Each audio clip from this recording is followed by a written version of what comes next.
So now this team has 10 straight wins, and now they're the odds-on fave to win the AFC. They're the freaking one seed, Gronk. Isn't that insane?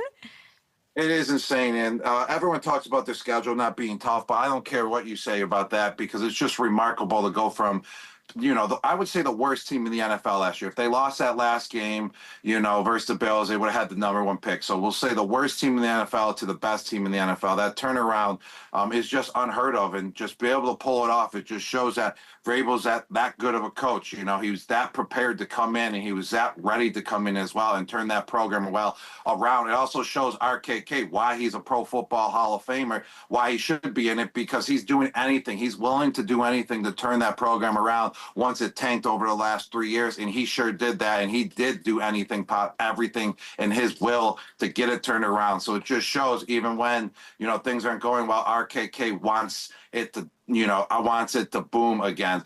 But I don't see why the Patriots won't get the number one seed. Yes, there's the Denver Broncos still, but the Denver Broncos have a very tough schedule ahead, going to finish the end of the year. I can just see the Patriots maybe possibly losing one of the games, one of their final four, and they're still going to make it as the number one seed because I think the Broncos will take I think the Broncos have the tiebreaker, but I think they'll lose two games, in the next four going up. So you got to be all in with the Patriots now. They're on a 10-game win streak. They're dominant on all three levels of the on the field, and special teams, defense, and offense. And it's just impressive, just overall what they're doing. And you can't say, oh, well, they're going to get tested this week. They got to play this team. That's over. They proved themselves now. I'm all in on them. They're the team to beat in the AFC, and it's shown with their record.